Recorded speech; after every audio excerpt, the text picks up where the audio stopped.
Assalamualaikum warahmatullahi wabarakatuh. Mari klik subscribe di channel ini dan aktifkan tanda loncengnya untuk mendapatkan update pemberitahuan di video berikutnya.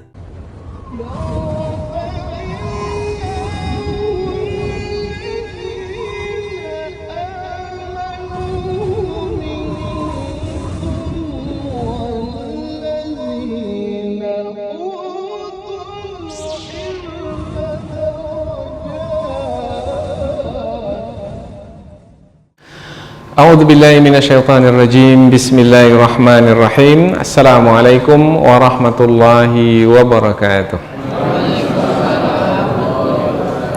Alhamdulillahi rabbil alamin wa bihi nasta'in ala umurid dunya waddin, nasta'inuhu wa nastaghfiruh wa na'udzu billahi min shururi anfusina wa min sayyiati a'malina. فمن يهده الله فلا مضل له ومن يضلل فلا هادي له أشهد أن لا إله إلا الله وحده لا شريك له وأشهد أن محمدا عبده ورسوله لا نبي بعده أما بعد. Kita bersyukur kepada Allah Subhanahu wa taala yang masih melimpahkan rahmat dan nikmatnya. Kita bersyukur dengan mengucapkan alhamdulillahi rabbil alamin. Kemudian tidak lupa pula bersalawat kepada Rasulullah dengan mengucapkan Allahumma salli ala Sayyidina Muhammad wa ala ali Sayyidina Muhammad, dan bersalam kepada Rasulullah dengan ucapan Assalamu alayka ya Rasulullah. Alhamdulillah kita dapat kembali meneruskan pengajian tafsir ayat-ayat suci Al-Quran yang insya Allah kita akan teruskan kepada ayat yang ke-39 sampai 44 dari surah Al-Hijr. Ayat 39 sampai 44 dari surah Al-Hijr menerangkan tentang iblis yang kerjanya hanyalah menyesatkan manusia. Misi dari hidup iblis itu adalah menyesatkan manusia, memastikan manusia itu tersesat dari jalan yang benar.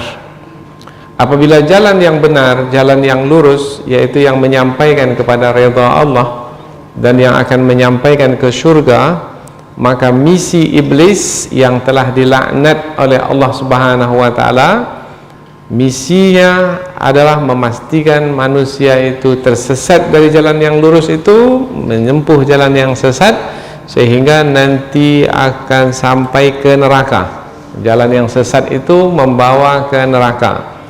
Nah, iblis karena telah ditetapkan oleh Allah ia sebagai makhluk yang sesat, karena tidak mau patuh kepada perintah Allah, maka Allah menetapkannya sebagai makhluk yang sesat. Maka iblis tak mau dia sesat sendiri. Dia menyesatkan manusia pula supaya dia bersama dengan manusia yang sesat dalam kesesatan, pada akhirnya dikumpulkan kembali di neraka jahanam. Nah, Allah menyebut di ayat yang ke-43 bahwasanya iblis dan orang-orang yang berhasil disesatkan oleh iblis dikumpulkan semua di neraka jahanam yang memiliki 7 pintu, yang setiap pintu itu apabila dimasuki maka di dalamnya telah ditetapkan siksaan. Nah, siksaan yang berbeda antara satu tempat yang telah ditetapkan itu dengan tempat yang lainnya, dan tingkatan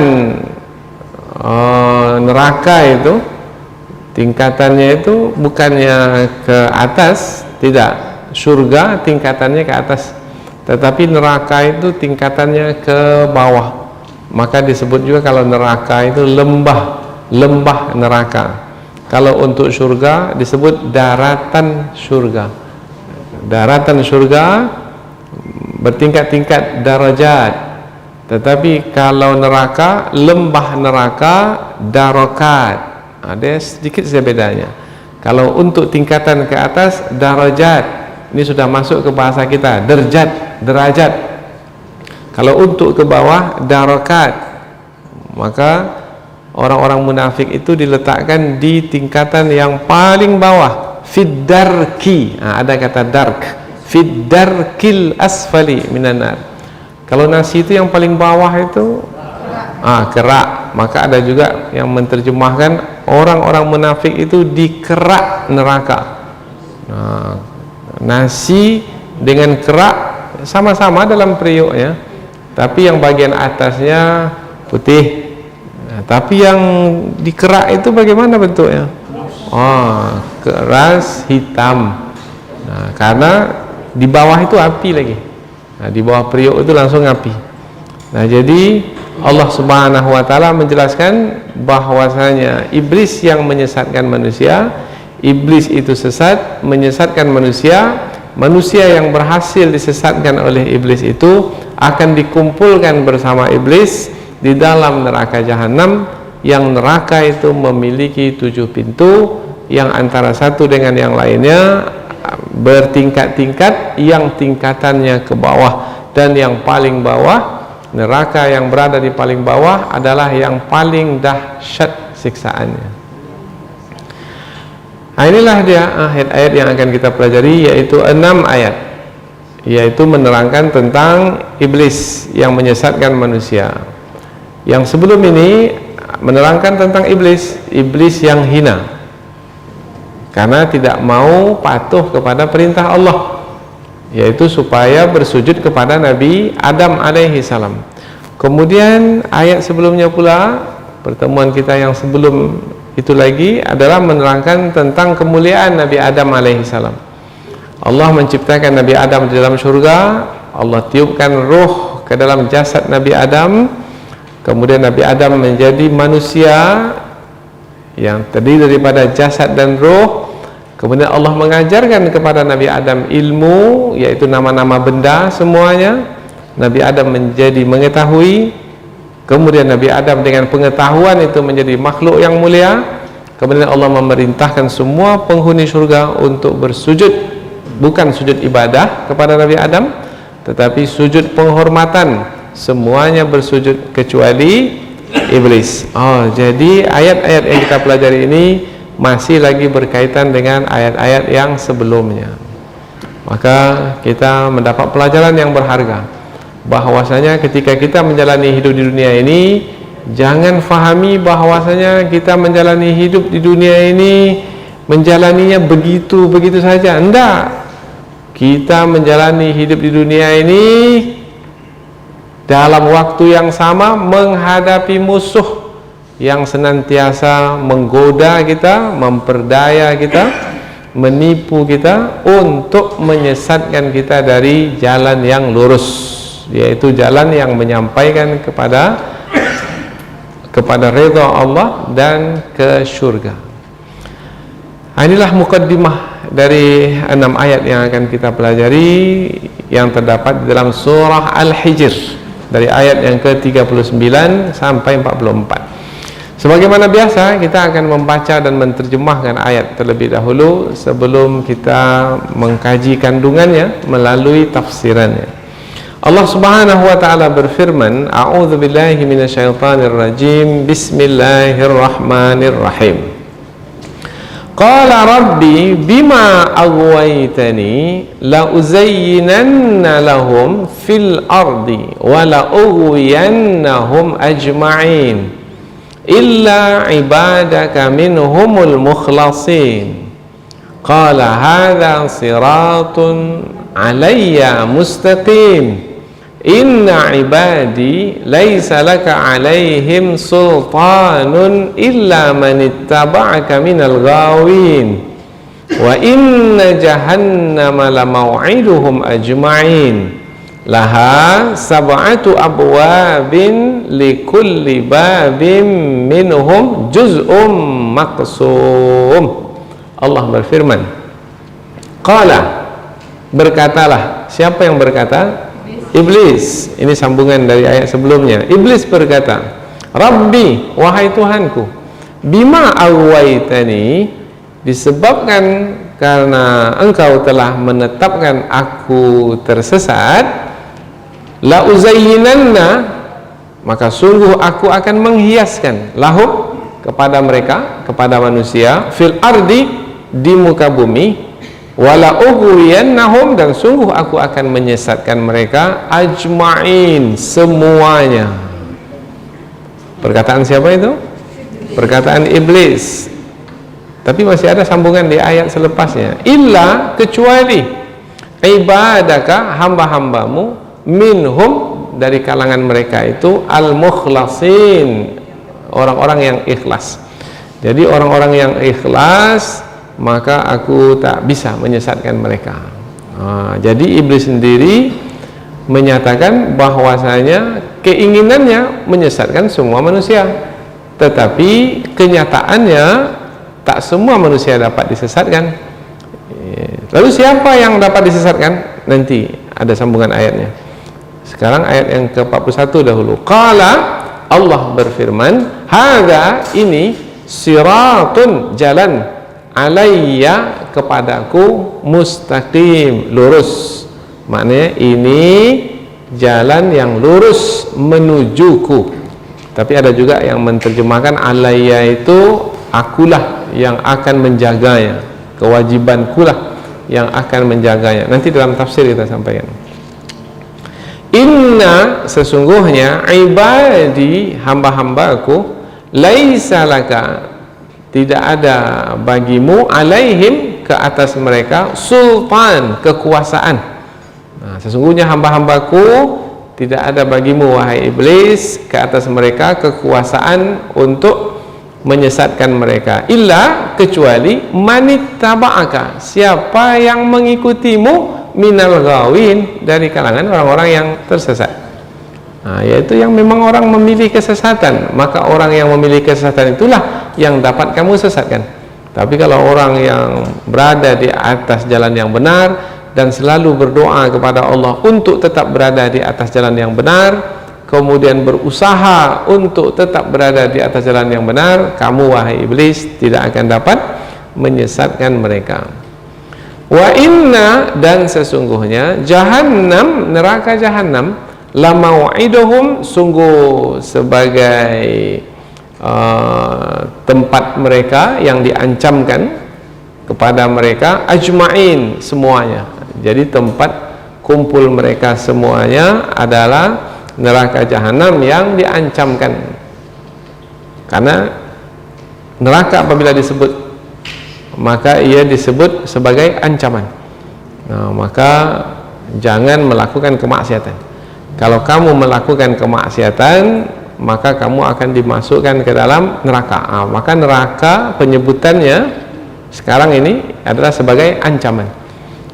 Tapi nanti di hari akhirat sebagai pembalasan, yaitu sebagai tempat yang disediakan untuk manusia menerima siksaan. Laha, neraka itu memiliki sab'atu abwab, 7 pintu. Likulli babin, tiap-tiap pintu itu, minhum, dari kalangan mereka, ada golongan yang telah ditentukan untuk masuk ke setiap pintu itu. Jadi kalau 7 pintu, berapa pula golongannya dalam neraka itu? 7 golongan, 7 kelompok pula. Juz'um maksun, juz'um maksum, maknanya juz'un, balasan, sebahagian, bahagian, balasan, maksum, yang telah ditetapkan, yang telah diperuntukkan, yaitu ada yang ditetapkan balasan itu untuk di neraka jahanam, ada pula yang ditetapkan di neraka sa'ir, ada siksaan-siksaan itu yang telah ditentukan di setiap neraka itu.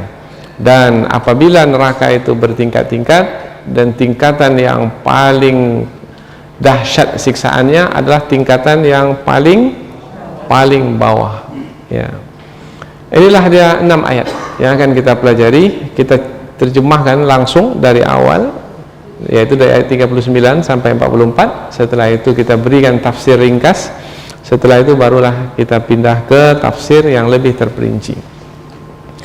Iblis berkata, wahai Tuhanku, disebabkan karena engkau telah menetapkan aku sesat, maka sungguh aku akan menghiaskan kepada mereka, kepada manusia di bumi.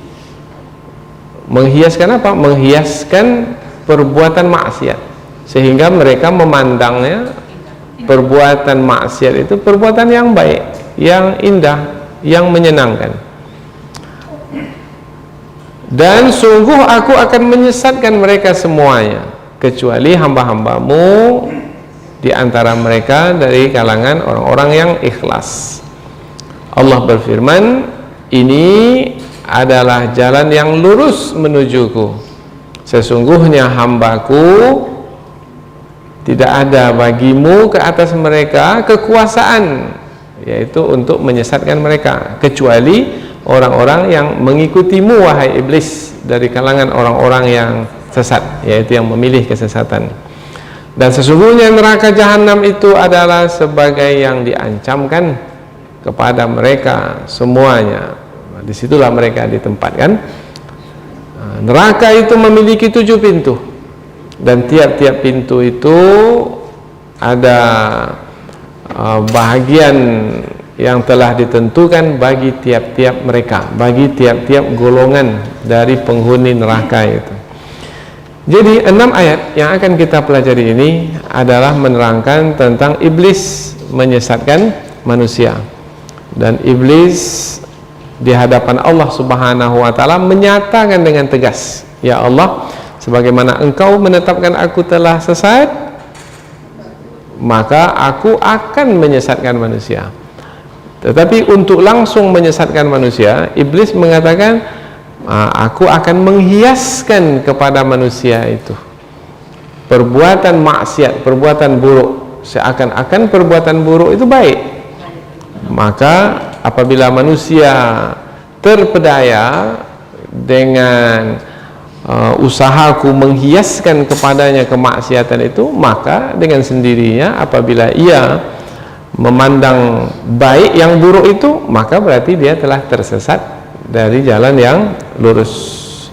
Dan targetku, ya Allah, menyesatkan semua manusia. Tetapi aku menyadari tidak semua manusia dapat kusesatkan, yaitu apabila mereka itu adalah hamba-hambamu yang telah engkau berikan keikhlasan, ada keikhlasan dalam hati mereka, maka aku menyadari bahwasanya aku tidak akan dapat menyesatkan mereka itu. Jadi iblis tahu diri juga, ya, memang targetnya itu menyesatkan semua manusia, tapi iblis juga mengakui bahwasanya ia tidak akan berhasil menyesatkan semua manusia. Lalu siapa yang bisa disesatkan? Iblis mengatakan yang disesatkan adalah yang mengikuti kehendak hawa nafsu. Karena siapa yang mengikuti kehendak hawa nafsu pasti akan mudah tertipu oleh usaha iblis yang memperdaya manusia dengan menghiaskan bagi manusia yang kononnya perbuatan itu buruk, kononnya perbuatan itu baik, tetapi sebenarnya buruk. Nanti kita akan coba sebut contoh lah. Contoh dalam muamalat umpamanya, yaitu dalam mencari rezeki. Ada yang menghiaskan, ada manusia yang merasa apabila mencari rezeki, mencari modal untuk berdagang umpamanya, tak ada salahnya lah kalau kita meminjam ke bank dengan sistem riba itu. Yang penting kan kita bayar hutang kita, kemudian dengan pinjaman itu kita bisa mendapat untung. Banyak orang lain beruntung karena dia minjam ke bank konvensional. Apa salahnya kalau saya juga mengambil bahagian? Itu adalah tipu daya iblis. Maka dengan ayat ini insya Allah kita akan menjadi berhati-hati dan berwaspada, karena setiap saat dimanapun kita berada, dalam keadaan bagaimanapun, sebenarnya di hadapan kita itu ada musuh kita yang senantiasa memastikan kita untuk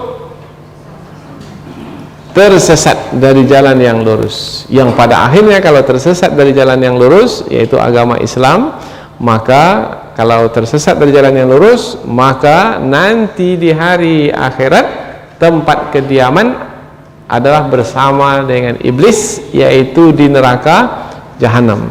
Yang neraka itu pula bertingkat-tingkat.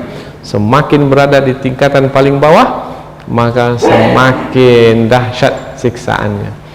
Inilah dia ayat. Berarti apabila disebut tentang iblis, kemudian disebut tentang neraka, maka ayat yang kita pelajari ini adalah ayat peringatan. Maka hendaknya dengan mempelajari ayat ini kita menjadi ingat dan senantiasa ingat. Lawan ingat apa? Lawan ingat lalai. Jangan sampai lalai, jangan sampai lupa. Nah, dahulu Nabi Adam lupa, yaitu yang berkata di hadapannya itu adalah iblis, musuhnya. Akhirnya terpedaya dengan kata-kata iblis. Karena kata iblis, wahai Adam, mau tidak aku tunjukkan kepadamu? Kalau kamu mau, maka kamu akan berdiam dalam surga ini selama-lamanya. Siapa yang tak mau dalam surga selama-lamanya? Dan kedudukanmu akan tinggi seperti malaikat. Mana yang tak mau untuk berkedudukan mulia seperti malaikat? Akhirnya dengan buayan kata-kata itu, terbuai oleh kata-kata itu. Biasanya kalau terbuai itu bagaimana terasa angin ketika berbuai itu? Sepoi-sepoi. Biasanya angin bertiup itu, maka mata pun berkunang-kunang. Nah, telinga pun mulailah karena desiran angin itu. Akhirnya tidak dapat lagi memahami dengan tepat, dengan bijaksana. Nah, ketika iblis mengatakan dekati pohon itu, padahal pohon itu adalah pohon yang dilarang oleh Allah. Wala taqraba hadhihi syajarata fatakuna minadh dhalimin. Jangan kamu dekati pohon yang satu ini, yang membuat kamu termasuk ke dalam golongan orang-orang yang menganiaya diri sendiri nanti. Nah, iblis pandai, akhirnya Nabi Adam mendekati pohon yang dilarang itu. Maka Nabi Adam telah melanggar, telah bermaksiat, yaitu telah mengabaikan larangan Allah Subhanahu wa taala. Yang dilarang mestinya ditinggalkan, dijauhi, tapi itu pula yang dilakukan oleh Nabi Adam. Maka berhasillah iblis memperdaya Nabi Adam alaihi salam. Terpedaya Nabi Adam alaihi salam. Nabi Adam alaihi salam lupa bahwasanya yang memperdayanya itu siapa? Iblis. Maka pada hari ini jangan sampai lupa pula, yang memperdaya kita adalah sama. Karena sebelum ini sudah kita sebutkan, yaitu iblis yang dahulu memperdaya Nabi Adam, dan yang memperdaya kita sekarang adalah sama. Karena iblis itu sampai hari ini masih hidup. Nah, kalau disebut iblis itu adalah jin yang pertama, kemudian dia beranak pinak, bermana usianya sudah lama sekali, sudah tua sekali, maka dialah yang memimpin syaitan-syaitan dari kalangan bangsa jin itu untuk menipu, memperdaya dan menyesatkan manusia. Maka di bawah arahan iblis lah, maka syaitan-syaitan yang lain bergerak untuk menyesatkan manusia. Ini dalam ruangan ini banyak syaitan ini, dan pimpinan syaitan-syaitan ini siapa? Iblis. Maka syaitan-syaitan itu akan melaporkan kepada pimpinannya, iblis. Nah, ini si fulan itu sungguh-sungguh betul lah, sudah 12 tahun ini masih tetap dia istiqomah dalam pengajian tafsir itu. Nah, kata iblis, pastikan itu malam-malam berikutnya tidak datang dia lagi. Beritahu dia, sudah cukuplah 14 juz itu. Nah, jangan sambung lagi, kan sudah tua, nanti terpeleset, terjatuh di tengah jalan, kan sengsara diri sendiri. Sampaikan, antara setan dengan setan itu dia saling bantu-membantu, saling memberi pendapat. Tujuan mereka sama, satu, yaitu iblis dan syaitan-syaitan tujuan sama, yaitu bagaimana memastikan manusia itu tersesat dari jalan Allah semuanya. Tetapi dapat disesatkan semuanya?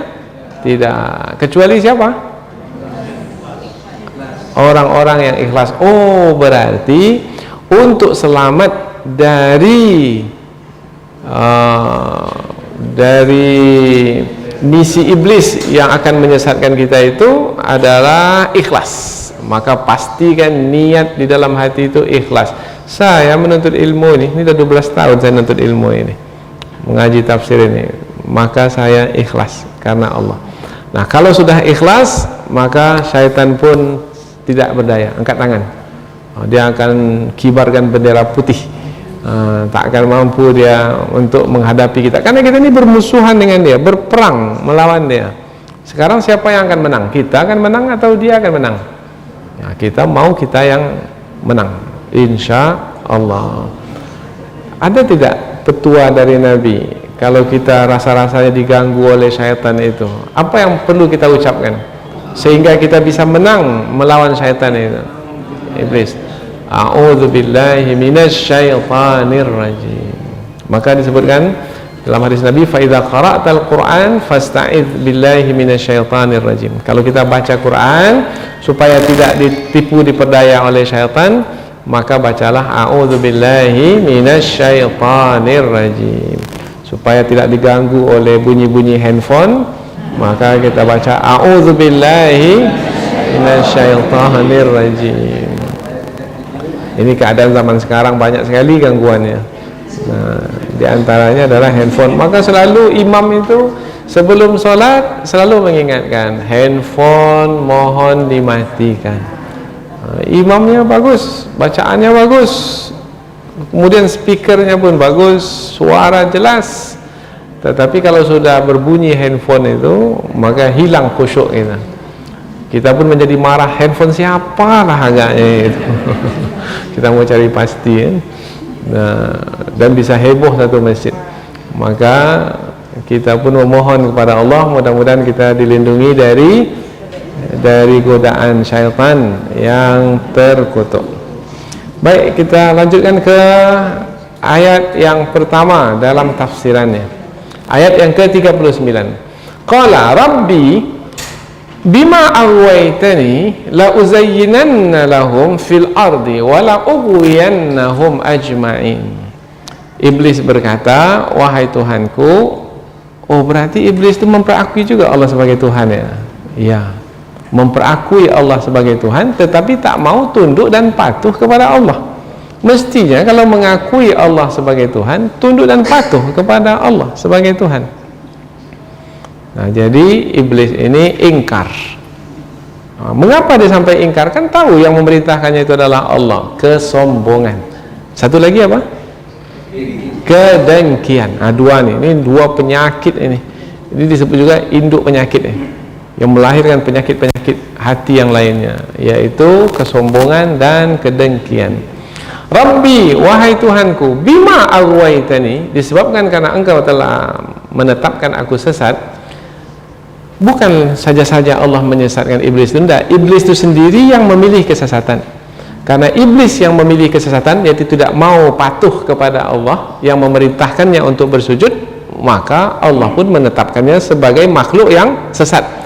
Karena Allah telah menetapkan iblis itu sebagai makhluk yang sesat, maka iblis pun berkata, ini perkataan iblis nih, wahai Tuhanku, disebabkan karena engkau telah menetapkan aku sesat, la uzayyinanna, sungguh aku akan menghiaskan. La ini lamu taukid, lam sungguh.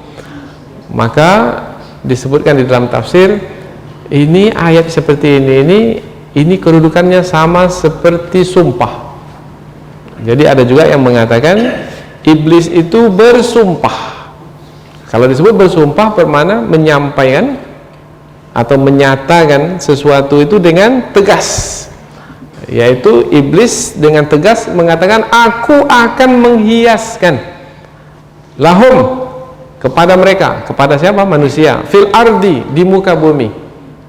Oh, kalau disebut fil ardi, di muka bumi, berarti iblis itu mengatakannya ini di hadapan Allah. Ini di mana iblis itu mengatakannya? Di langit, di dalam surga. Karena ayat sebelum ini, yaitu iblis, malaikat berdiam di dalam surga. Berdiam di dalam surga bersama dengan Nabi Adam. Kemudian penghuni surga diperintahkan untuk bersujud kepada Nabi Adam. Semua bersujud, malaikat semuanya bersujud, yang tidak bersujud adalah iblis.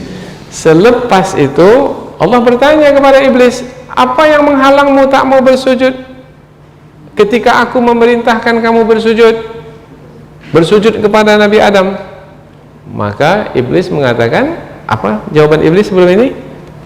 Ya Allah, aku lebih baik dari dia. Engkau ciptakan aku dari api, Engkau ciptakan dia dari tanah, aku pula akan bersujud kepada manusia yang diciptakan dari tanah. Tak maulah. Nah, itu bahasa apa ya? Aku lebih baik dari dia. Itu kesombongan, itu bahasa kesombongan. Nah, maka Allah pula melanjutkan, kalau begitu kamu wahai iblis, kamu adalah makhluk yang terkutuk, kamu akan dilaknat sampai hari kiamat. Ini kan urutannya begitu ya, masih ingat yang sebelum ini? Kemudian iblis mengatakan, ya Allah, kalau begitu berilah aku tangguh, jangan matikan aku, berikan aku hidup panjang, karena dengan hidupku yang panjang itu aku akan pastikan manusia itu tersesat juga dari jalan yang lurus. Aku yang akan menyesatkan manusia itu. Aku akan datang dari depan, aku akan datang dari belakang, tak mampu aku akan datang dari kanan, aku akan datang dari kiri. Ini disebutkan dalam ayat yang lain. Summa la'atiyannahum min baini aydihim wa min khalfihim wa an aymanihim wa an syama'ilihim wa la tajidu aktsarahum syakirin. Nah, itu sumpah syaitan ini dalam ayat yang lain pula. Allah perkenankan permintaan iblis itu, ya kamu ini orang yang diberi tangguh sampai hari kiamat, kamu tidak mati. Maka sampai hari ini iblis masih hidup. Nah, setelah itu iblis pun berkata, ya Allah, karena engkau telah memberikan aku peluang hidup sampai hari kiamat, maka dan aku pula telah engkau tentukan sebagai yang sesat, maka ya Allah, aku bersumpah, aku akan menghiaskan kepada manusia perbuatan yang buruk itu seperti baik, kemaksiatan itu seperti ketaatan. Aku akan pastikan itu. Oh, bermakna iblis itu bukan main-main ya dalam menyesatkan manusia dengan sumpah. Kalau sumpah itu sama dengan kita sekarang ini. Kalau ada orang bersumpah, maka dia akan sungguh-sungguh. Kalau tidak nanti dimakan. Ini istilah kita, dimakan sumpah. Saya tak mau makan sumpah. Nah, maka dia akan berkomitmen, bersungguh-sungguh untuk menjalankan sumpahnya itu. La uzayyinanna. Nah, nun terakhir itu nun penekanan. Jadi dua kali penekanan. Sungguh, sungguh. Lam tadi lam taukid penekanan, nun itu nun taukid, sungguh penekanan juga. Satu lagi, uzayyinanna itu fi'il mudhari'. Fi'il mudhari' itu kata kerja yang berlangsung sekarang dan berterusan. Artinya iblis itu dalam menghiaskan perbuatan maksiat sehingga dipandang baik oleh manusia, bukan hari ini saja, bukan pagi saja, berterusan, mulai dari pagi hari sampai siang, sampai petang, sampai malam, besok terus. Hari ini tak berhasil, lanjut besok, besok tak berhasil, terus lanjut sampai kapan? Ya, kiamat itu masanya lah, karena ini memperdaya manusia. Sampai kapan manusia itu diperdaya? Sampai manusia itu mati, sampai ketika nyawa akan dicabut pun iblis itu tetap ada di hadapannya. Itu kesungguhannya. Uzayyinanna itu kata kerja yang menerangkan al-istimrar, berterusan. Itu pun juga adalah bentuk penekanan. Jadi ada tiga penekanannya. Lam taukid, nun taukid, fi'il mudhari'. Bermakna iblis itu betul-betul sungguh-sungguh dalam menyesatkan manusia. Kalau iblis sungguh-sungguh menyesatkan dan manusia pula tidak sungguh-sungguh menghadapi iblis, siapa yang akan menang? Yang sungguh-sungguh menang. Maka kalau mau mengalahkan iblis, sungguh-sungguh pula. Kalau tidak sungguh-sungguh, kalah. ada kisah. Ini disebutkan oleh Imam Ibnu Katsir dalam tafsir beliau, dan beliau menukilnya dari tafsir Imam Ibnu Jarir At-Tabari. Kalau disebut Imam Ibnu Jarir, bermakna beliau adalah tokoh utama dari para ulama tafsir, yaitu para ulama tafsir biasanya menjadikan tafsir Imam Ibnu Jarir itu sebagai rujukan. Maka disebutkanlah satu riwayat bahwasanya para nabi sebelum Rasulullah itu memiliki tempat ibadat, dan biasanya tempat ibadat mereka khusus mendekatkan diri kepada Allah, dan biasanya di luar rumah kediaman mereka, bahkan ada yang jauh, yaitu di luar kampung tempat mereka tinggal. Maka pergi ke sana untuk beribadah, mendekatkan diri kepada Allah, supaya senantiasa dalam keadaan ingat kepada Allah. Nah, Nabi Muhammad SAW juga memiliki tempat ibadah, yaitu masjid Nabi. Masjid Nabi di sebelah rumah Nabi. Jadi Nabi keluar, masuk masjid Nabi. Nah, satu ketika Nabi berada di masjid menghadap kiblat. Di hadapan Nabi itu, antara Nabi dengan kiblat itu, maka ada syaitan di hadapan. Ada syaitan. Ini disebutkan dalam riwayat tersebut. Nabi mengetahui itu adalah syaitan, maka Nabi pun mengucapkan a'udzubillahi minasyaitonir rajim. Nah, kemudian syaitan itu pula berkata kepada Nabi, wahai Muhammad, kamu minta perlindungan kepada Allah dari siapa? Dari syaitan. Kamu tahu siapa syaitan itu? Nih, yang di hadapanmu ini syaitan. Maka Nabi mengulang lagi, a'udzubillahi minasyaitonir rajim. Karena dia sudah menyatakan dirinya dengan terus terang, maka Nabi pun mengucapkan 3 kali, a'udzubillahi minasyaitonir rajim, a'udzubillahi minasyaitonir rajim. Kemudian syaitan itu pula bertanya kepada Nabi, wahai Muhammad, beritahukan kepada aku, apa yang membuat kamu bisa selamat dari usahaku untuk menyesatkanmu? Apa yang membuat kamu bisa selamat dari usahaku untuk menyesatkanmu? Karena kamu tahu bahwasanya aku berusaha terus sungguh-sungguh untuk menyesatkanmu. Apa yang bisa menyelamatkan kamu? Nah, Rasulullah pula menjawab, kamu coba beritahukan pula kepadaku, apa yang membuat kamu bisa menguasai manusia? Jadi tadi syaitan itu bertanya kepada Rasul, Rasul tak jawab. Rasul pula yang bertanya kepada syaitan itu. Tadi syaitan bertanya, apa pertanyaannya? Wahai Muhammad, apa yang membuat kamu bisa selamat dari usahaku untuk menyesatkanmu?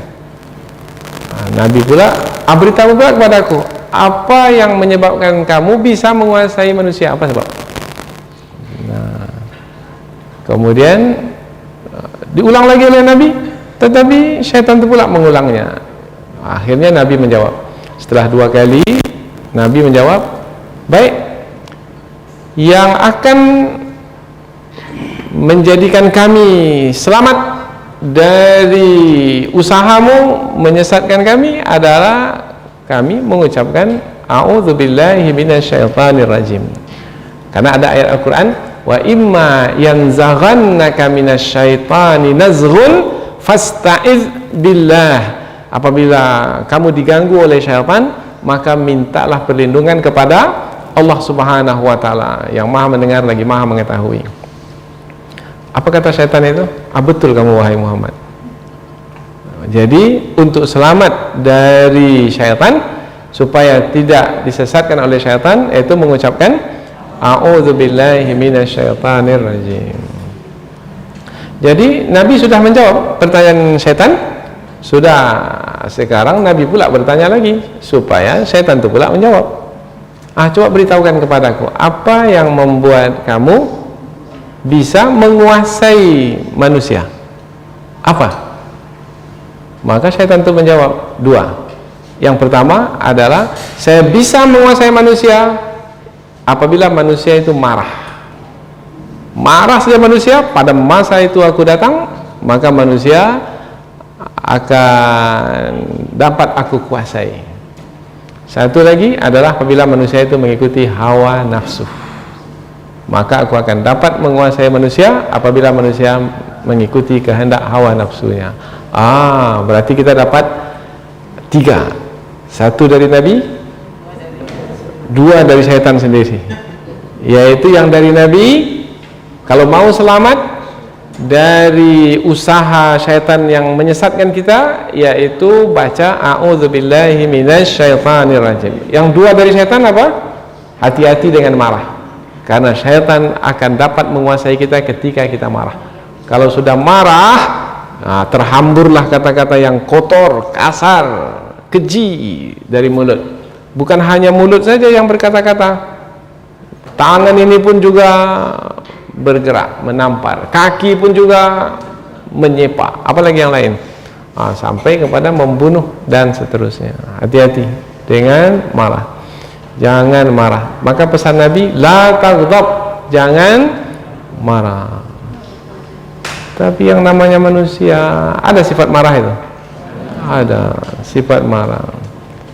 Gelaslah terbang, pingganlah melayang, pintulah yang dihempaskan, apa lagi? Meja ditumbangkan. Kemudian kalau suami istri diceraikan. Nah, setelah diceraikan rujuk lagi, padahal cerai 3. Sudah menyesal.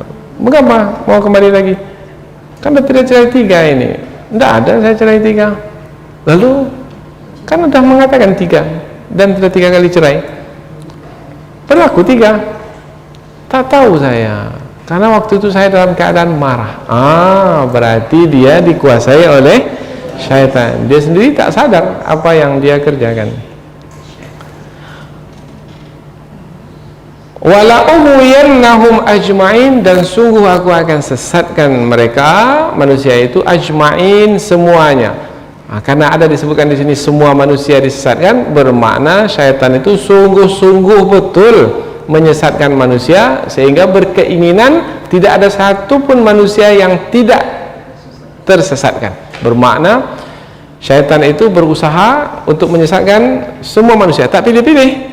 Tidak, semua disesatkan tanpa terkecuali. Tetapi syaitan pun menyadari, illa ibadaka minhumul mukhlasin, kecuali hamba-hambamu yang mereka itu engkau beri keikhlasan, ada ikhlas dalam hati mereka, maka yang memiliki keikhlasan itu tidak dapat aku sesatkan. Berarti untuk menghadapi syaitan, supaya kita selamat dari usaha syaitan menyesatkan kita, yaitu pastikan niat di dalam hati itu ikhlas karena Allah. Ini menuntut ilmu ini ikhlas karena Allah. Dalam membawa rumah tangga ikhlas, dalam mendidik, mengajar ikhlas, dalam bergaul, bersahabat ikhlas. Apapun yang kita kerjakan, pastikan ikhlas karena Allah.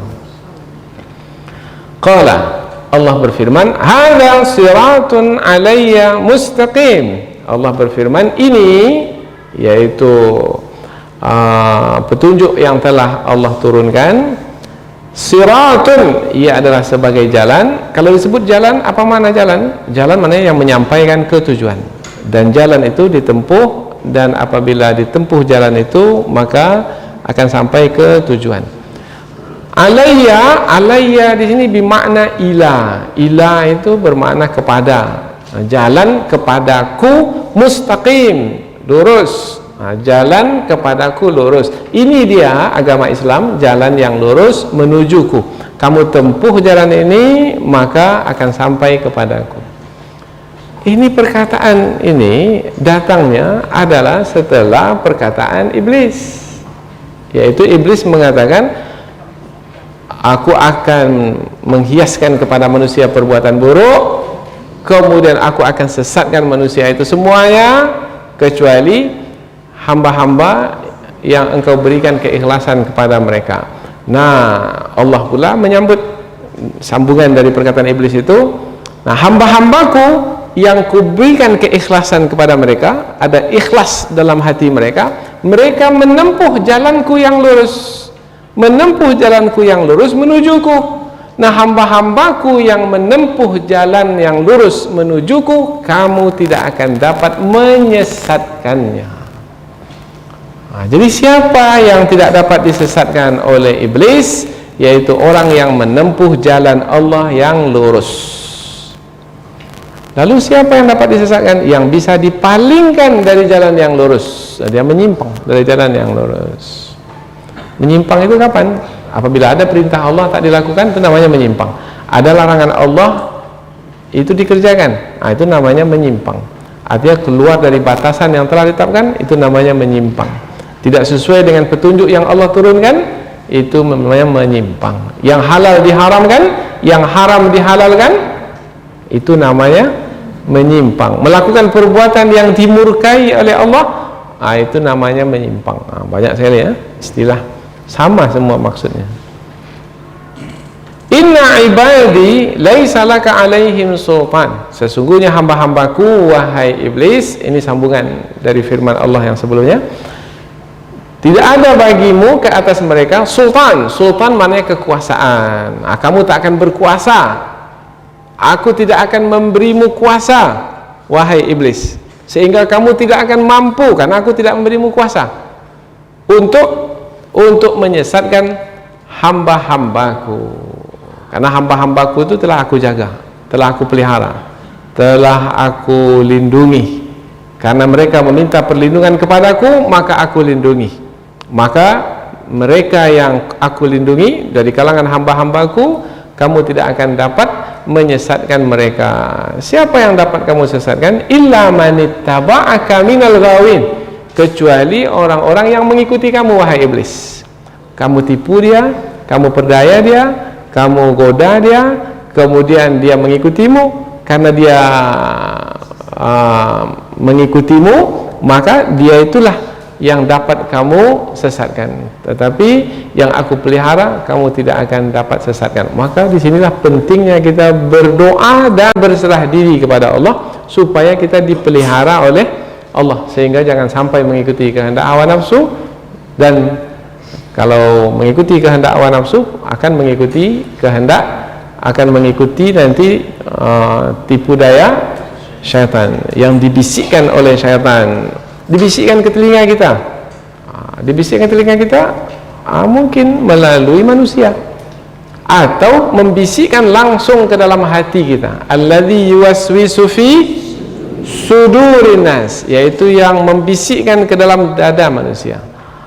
Hati-hati dengan bisikan itu. Apakah Nabi itu tidak didatangi oleh syaitan? Tadi sudah kita sebutkan riwayatnya. Meskipun Nabi itu sudah ada penjagaan, pemeliharaan dari Allah, syaitan pun tak juga putus asa, tetap juga menggoda, memperdaya Nabi. Ketika Nabi Ibrahim membawa Nabi Ismail untuk menyembelih Nabi Ismail, dalam perjalanan ke tempat penyembelihan, apakah iblis membiarkan saja Nabi Ibrahim menjalankan perintah Allah? Tidak, iblis datang kemudian memperdaya Nabi Ibrahim. Wahai Ibrahim, sudah lama kamu menanti untuk mendapatkan anak, dah tua usiamu, sekarang anak sudah besar, laki-laki, bisa membantumu, yang akan melanjutkan perjuanganmu menyampaikan kebenaran. Sekarang kamu sembelih pula ayah, macam mana kamu ini wahai Ibrahim? Kira-kira begitulah tipu dayanya. Bagaimana? Iya juga ya. Iya juga ya. Berarti sudah tertipu, terpedaya. Dan syaitan itu pandai sekali merangkai kata-kata untuk memperdaya kita, seakan-akan yang kita lakukan itu padahal adalah perintah Allah, adalah buruk, padahal yang diperintahkan oleh Allah itu adalah baik. Begitu pandainya syaitan menggoda kita. Maka hati-hati, kalau tak punya ilmu, maka bisa akan tergoda, terpedaya. Wa inna jahannama la mau'iduhum ajma'in, dan sesungguhnya neraka jahanam adalah sungguh sebagai yang diancamkan kepada mereka, dan akan dikumpulkan mereka itu semua, yaitu iblis dan pengikut-pengikutnya, ajma'in, tanpa terkecuali, semua dikumpulkan bersama iblis. Allahu Akbar. Semua yang memilih jalan yang sesat itu akan dikumpulkan bersama iblis yang sesat, yang telah ditetapkan sesat oleh Allah. Laha, neraka jahanam itu, sab'atu abwab, 7 pintunya, likulli babim minhum juz'um maqsun, setiap pintu itu ada golongan yang memasukinya, dan apabila masuk melalui pintu tersebut ke dalam neraka itu, maka ada bahagian siksaan yang telah ditentukan. Jadi Allah telah membagi-bagi pula siksaan-siksaan itu.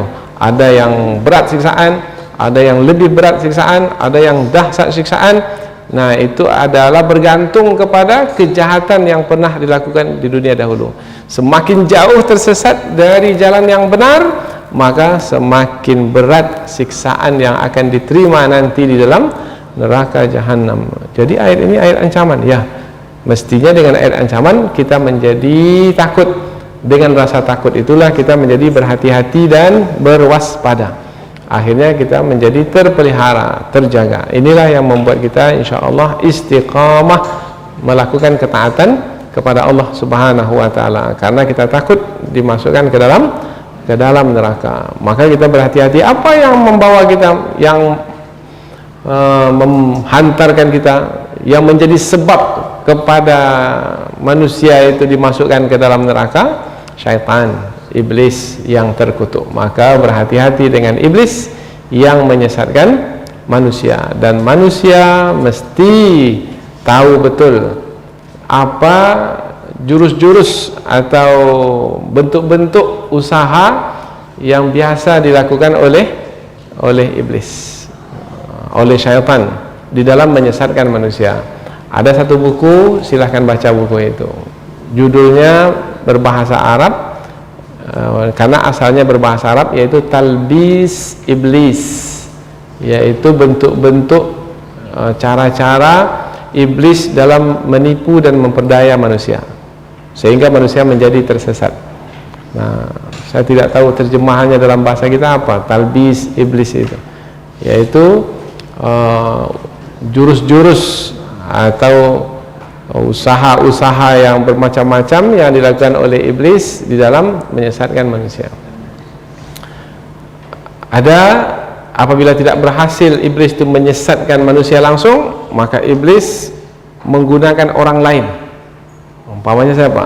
Suami yang dijadikan target. Tak bisa iblis itu menundukkan suami itu, maka dia akan tundukkan suami itu melalui istri.